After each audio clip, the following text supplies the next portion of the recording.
문학으로 삶을 나누고 문학으로 세상을 읽는 시쿵 김은자 시인입니다.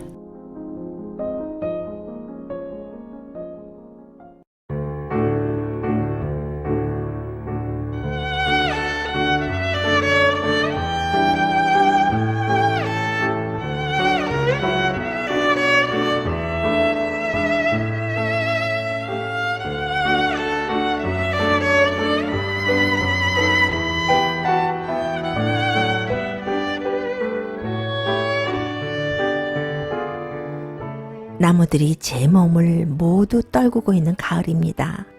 군더더기를 모두 털어내는 거죠. 한 주 동안 건강하셨는지요? 저는 오늘도 여러분들과 함께 문학으로 삶을 나눌 김은자입니다. 바람이 제법 쌀쌀해졌어요. 아침 저녁으로는 두꺼운 자켓이 필요할 만큼 가을이 깊어졌죠. 그런 가운데서 우리가 살고 있는 이 미국은 대통령 선거로 인해서 분주한 날들의 연속입니다. 동포 여러분들 아무리 바쁘셔도 꼭 선거에 참여하시기 바랍니다. 미국에서는 목소리를 내야 해요. 그것이 또 우리의 권리이기도 하고요. 그런 가운데에도 코로나는 여전히 물러나지 않고 있습니다. 코로나로 인해서 지구촌이 대변화를 겪기 시작하고 있습니다. 코로나 전과 코로나 후라는 말이 생길 정도로 코로나 전후의 삶이 많이 바뀔 것이라는 의견이 지배적인데요. 많은 사람들이 전례 없는 변화의 시기를 뉴 노멀, 새로운 가치의 시대가 오고 있다고 말하고 있습니다. 뉴 노멀, 여러분은 어떤 느낌이 드세요? 이 단어가? 저는 왠지 낯설면서도요, 조금 두렵기조차 합니다.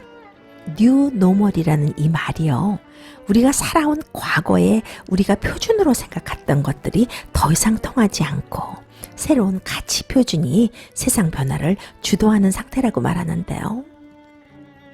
코로나로 인해서 얼마나 많은 변화를 우리는 벌써 체험했습니까? 모든 일상이 비대면, 그렇잖아요? 코로나가 가져온 이 뉴 노멀은요, 비대면과 탈세계화 등을 가져올 것이라는 전문가들의 공통된 분석이 있습니다. 소비에서 벌써 크게 달라졌잖아요. 소비자들이 대면 접촉에 따른 감염 우려 때문에 많은 사람들이 매일 오더를 하고 있습니다. 그래서 앞으로는요, 비대면 인프라 구축을 위한 정보통신 산업과 개인화 서비스가 성행할 것이라고 합니다. 코로나19 이후에 세계 질서는 많이 바뀔 것 같습니다. 뉴노멀 시대가 도래한다지만 아무리 세계 질서가 또 그래서 바뀐다고 하지만 인간의 내면, 우리의 이 정서를 어찌할 수가 있겠습니까? 그런 면에서 문학으로 삶을 나누고 문학으로 내면을 들여다보는 이 시간은 더욱 필요한 시간이 될 것 같습니다. 오늘도 여러분들과 함께 시를 나누고 세상을 읽는 시쿵 시작하겠습니다. 시 한 편 소개하는 시간입니다.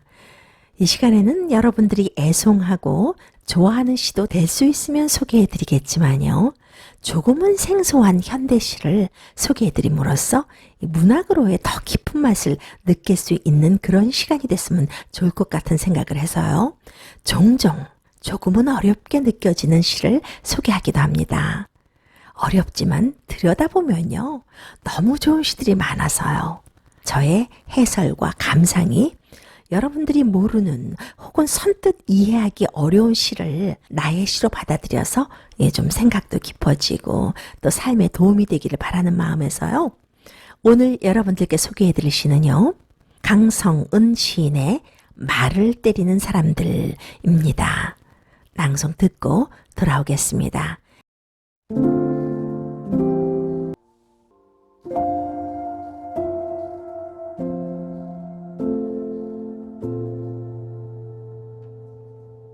똑똑한 매질을 보는 것 같은 그런 시입니다. 그 매질은 말, 언어이든지 말, 또 짐승이든지 타성에서 근성이 돼버린 듯해서요, 좀 멈춰야 할 것 같은 그런 느낌마저 들죠. 요즘 우리가 사는 미국이든 또 우리의 고국 한국이든 참 복잡합니다. 불공정이 난무하고요. 정의가 무너지고 죄가 아닐 뿐 아니라 죄가 참 당당하고 뻔뻔해진 그런 사회가 된 것 같습니다. 모르겠습니다. 그것도 뉴노멀이라고 말하면 할 말이 없습니다만요. 모략과 분열이 자행되는 세상에서 우리로 하여금 잠시라도 멈춰서게 하는 그런 시라고 할까요? 시를 조금씩 나누어서 해설과 함께 감상을 곁들여 보겠습니다. 말을 탄 적 없는데, 말을 본 적도 없는데, 언제부터인가 나는 말을 때리고 있다. 이 매질을 멈출 수가 없다. 강성은 시인의 말을 때리는 사람들, 이 시를 이해하려면요, 동음이어부터 이해를 해야 할 것 같습니다. 여러분들도 잘 아시겠지만요, 동음이어는요, 단어가 소리는 같지만 의미가 다른 것인데요. 이 시에서 언급되는 말, 이것은 언어일 수도 있고 짐승이 될 수도 있겠어요. 둘 다 대입을 해도 이 시는 엄청난 고발력과 폭발력이 함축된 그런 시입니다. 시인은 첫 구절부터 단호하게 자신을 고발하기 시작합니다. 놀라운 건요, 시인이 말을 탄 적도 없고 본 적도 없다는 거예요. 그런데도 자신이 말을 때리고 있다는 거예요. 말을 때리기 시작한 지가 언제인지도 모른다는 것. 다만 언제부터인가 자기도 모르게 말을 때리기 시작했다는 것. 그런 시인의 고백이 우리로 하여금 씁쓸하게 합니다. 더 슬픈 건요, 그 매질을 자신도 멈출 수가 없다는 거예요. 한국의 정치를 보면 저는 요즘 참 모사와 모략에 능한 사회가 무섭던데요. 말을 함부로 대하는 사람들 중에는 많은 사람들이 말 타는 것을 뻐기고 우쭐대는 사람이라고 합니다. 우리의 언어도 그렇잖아요. 말 함부로 하는 사람들 보세요. 마치 자신의 말이 진리인 것처럼 상대방을 무시하는 그 언어 습관을 가지고 있는 사람들을 가만히 보면요, 교만한 사람이 많습니다. 여기서 말을 때린다고 했는데요, 때린다는 것 그 자체가 불손하고 오만한 행위거든요. 다음 식기입니다. 누가 명령했을까? 더 세게 때려야 더 빨리, 더 먼 곳으로 간다고. 저는 개인적으로요, 이 식기가 가슴을 퍽 치고 들어왔습니다. 들킨 것 같아서 말이에요. 더 세게 때려야 더 많이, 더 먼 곳으로 간다고 누가 명령하긴 누가 명령했겠습니까? 자신의 욕심과 이기가 그렇게 만든 것이겠죠. 요즘 세상을 보면 정말 그렇잖아요. 누구 하나 양보하고 지는 세상이 아니에요. 누구라도 이겨 먹어야 살아남는 세상입니다. 세게 때릴수록, 세게 모략할수록 자신의 원하는 것을 이룰 수 있고 욕심을 채울 수 있는 사회가 되었어요. 저는 이 시기에서요, 그림 하나를 그렸습니다. 경마장에서 경기 말 타는 모습. 질주하는 것에만 매달리고 또 이기는 것에만 목적을 두고 말을 탄 사람이 말을 세차게 때리면서 달리는 모습이 그려져요. 더 세게, 더 빨리. 그들에게는 앞에 서 있는 사람이 보일까요? 아프다고 소리친다고 들릴까요? 그런 그림이 그려지는 식기입니다. 다음 식기입니다. 말의 얼굴을, 눈의 슬픔을 보지 않으려고 말의 뒤에서 나는 말을 때리는 사람이 되었지. 시인은 말을 때리는 사람이 된 이유를 말의 얼굴을, 눈을, 슬픔을 보지 않으려는 이유였다고 말하고 있습니다. 시인의 이 고백이요, 인간이 나약한 면과 비열한 면을 적나라하게 그려준 것 같습니다. 살면서 우리 얼마나 많은 시간이요, 그 사람이 없을 때 뒤에서 남의 얘기 뒷담화하면서 한 사람을 혹은 여러 사람을 보내버립니까? 자신의 이득을 위해서 말해요, 혹은 합리화를 위해서 말입니다. 저는 이 식기가 참 솔직한 고백이다 라는 생각을 했습니다. 인간의 모습을 참 잘 그려준 식기인 것 같아요. 다음 식기입니다. 말을 때리는 소녀는 자라서 말을 때리는 노인이 되고, 말을 때리는 이웃이 되고, 말을 때리는 밤이 되고, 말을 때리라는 목소리가 되고, 보이지 않는 말을 만들어내는 믿음이 되고. 이 시기는요, 가정을 해보면 끔찍해지는 시기입니다. 젊어서 말을 때리면 늙어서도 말을 때리는 겁니다. 3살적 버릇 80까지 간다는 말도 있잖아요. 결국은 그 말을 때림이 나 하나로 끝나는 것이 아니라 말을 때리는 사회를 만들어 버린다는 거예요. 무서운 얘기죠. 특히 이 시기에서는 말을 때리라는 목소리가 되고 라는 말이 저는 참 섬뜩하던데요. 말을 때리는 행위가 이득이나 욕심을 위해서 그 세대에서 끝나는 것이 아니라 본보기가 된다는 말입니다. 말보다 행실이 교육이다 라는 말이 있습니다. 자기의 욕심이나 이득을 위해서 뒤에서 말을 때리고 말을 함부로 다루는 사람은 언젠가 평가를 받게 되어 있습니다. 한 가지 희망이 있다면요. 보이지 않는 말을 만들어내는 믿음이 되고 라는 시기예요. 보이지 않는 말이라는 것이요. 믿음이라는 단어 하나로 말 때리는 것, 그 오만하고 불선한 행위, 거기서 끝나서는 안 된다라는 신락 같은 희망을 보여주고 있습니다. 마지막 시기입니다. 말이 얼마나 큰지, 말이 얼마나 오래 달리는지 말을 때리는 소녀는 아직 모른다. 문득 내가 이 세상에 태어나 수없이 뿌려놓은 말의 씨들이 어디서 어떻게 열매를 맺었을까 조용히 헤아려 볼 때가 있습니다. 라는 이혜인 시인의 말을 위한 기도라는 시가 저는 떠오릅니다. 말 한마디가 사람을 죽이기도 하고 살리기도 하는데요.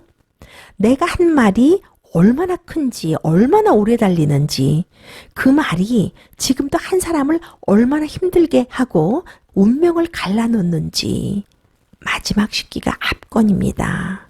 말을 때리는 소녀는 아직 모른다. 그러니까 말을 때리고 있는 한, 좋게 말해서 소녀죠. 어른이 아니라는 말입니다. 어른이 안 됐다는 말입니다. 시인이 이렇게 말하고 있잖아요. 말을 때리는 소녀는 아직 모른다. 어쩌면 영원히 모르고 사는 것이 인간인지도 모르겠습니다. 이 시를 언어가 아닌 말, 짐승으로 해석을 해도 의미는 똑같아집니다. 한 생명체를 존중하고 사랑하는 법을 모르는 인간이 말을 때리는 사람이라는 말이거든요. 현대 사회의 언어들, 현대 사회의 병적인 자기중심적인 사고에 말은 정말 지치고 포각해져 가고 있습니다. 때릴 줄만 알았죠. 비명소리 듣지 못하는, 아니 안중에도 없는 인간들, 결국은 자신을 소진시키고요. 인간의 아름다운 영혼을 고갈시키는 거예요. 독일의 철학자 니체는요. 길을 가다가 매를 맞고 있는 말을 보았다고 합니다. 달려가서 그 말이 얼마나 안 되었던지 부둥켜 안고 울부짖다가 졸도를 했다고 해요. 말이 미치기 전에 니체가 먼저 미쳤다고 합니다. 말을 때리는 것에 열중하는 현대인들을 잠시 멈춰서게 하는 그런 시였습니다. 이 시를 쓴 강성은 시인은요. 1973년 경북 의성에서 출생했습니다. 2005년 문학동네 신인상으로 시 등단했고요. 시집으로는 구두를 신고 잠이 들었다. 단지 조금 이상한, 별일 없습니다. 이따금 눈이 내리고요. 등이 있습니다. 대산문학상을 수상했습니다. 현재 인스턴트 동인으로 활동하고 있습니다. 여러분들은 지금 동포사회의 문학의 저변화, 문학의 전문화, 문학으로 삶을 나누고 시 한 편으로 세상을 읽는 김은자의 시쿵을 듣고 계십니다. 올해 오장환 문학상 수상자에 이진희 시인이 선정됐습니다. 솔출판사와 오장환 문학상 운영위원회는 오장환 문학상 수상작으로 이진희 시인의 시집 페이크가 뽑혔다고 발표했습니다. 오장환 문학상 심사위원회는 심사평을 통해서요. 오장환의 시대정신과 세계인식을 되살리는 역설적 인식을 통해서 현실을 반성하고 성찰하는 깊은 움직임을 보여주는 시집이라고 수상자와 수상시집 선정 이유를 밝혔습니다. 이진희 시인은요, 1972년 제주 중문 출생입니다. 2006년 개간 문학수첩의 신인상을 받으면서 작품 활동을 시작했고요. 시집으로는 실비아 수수께끼 등이 있습니다. 오장환 문학상과 함께 매번 오장환 신인 문학상도 수상을 합니다. 올해는 정민식 시인의 디아스포라가 당선됐다고 합니다. 심사위원들은 이 당선작 디아스포라와 수상자 정민식 시인의 시세계를 이렇게 말했네요. 디아스포라 등의 시들은 기후 문제, 디아스포라 등 시대적 화두에 민감하게 반응하면서도 언어의 밀도와 섬세함을 유지하고 있는 잠재력이 가득한 시인이라고 평가했습니다. 오장환 문학상은 충북 보은에서 출생한 한국 참여와 전위시의 선구자죠. 오장환 시인을 기리기 위해서 2008년 제정됐습니다.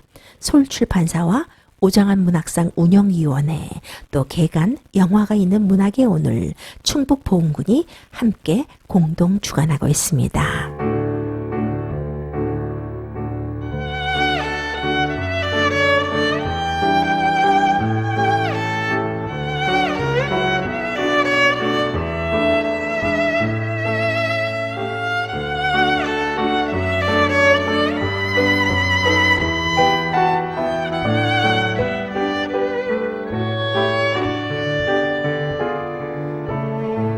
문학을 나누고 말을 때리는 현대인들의 삶을 고발하는 사이에 시간이 훌쩍 지났습니다. 나뭇잎들이 많이 떨어졌습니다. 하늘은 더 높고 푸르러졌고요. 건강하고 행복한 한 주 되시기 바라면서 시콩 여기서 마치겠습니다. 김은자였습니다.